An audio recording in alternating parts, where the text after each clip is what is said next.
Okay, sorry. So yeah, so you would go through, when I say she, who am I talking about? When I say they, who am I talking about? When I say them, who am I talking about? And then when you get into his, hers, and theirs, maybe you could just put it in a very simple sentence and say, Max, if I say it is his, who am I talking about? If I say it is hers, whose is it? If I say it is theirs, who is it? So maybe that will help. And now I'm not sure if he does have the words his, hers, theirs, like if he can read those, maybe that will be easier if he's more matching like the word.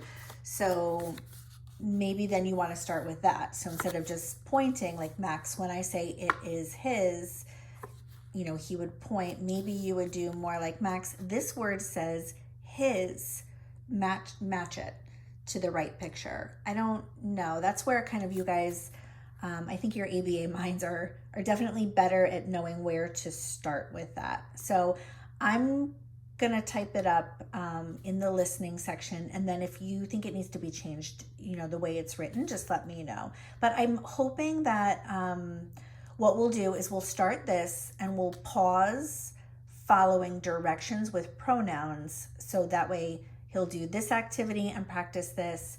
He'll do following directions without pronouns and practice that. And then once he masters this, then we can go back.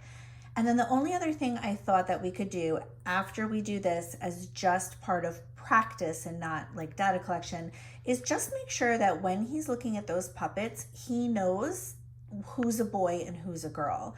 So I don't know, like if he's confusing his and hers, I wonder if that's partly because he's not really looking at the puppets and deciphering, oh, that's a boy and that's a girl. So maybe he does know his refers to a boy and hers refers to a girl. Maybe it's the puppets he's not really visually deciphering. So I would just make sure, like, maybe lay the puppets out and have Max say, Max, I want you to point to the girl.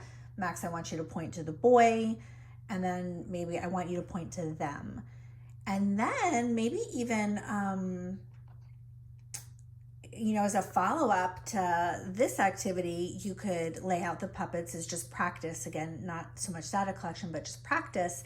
And then say, Max, if I said it is his, which one of these puppets would I be talking about? And then see if he can point to the boy. And if he doesn't, explain it to him. Well, every time I say his is a word we use for a boy. So it would be the boy puppet.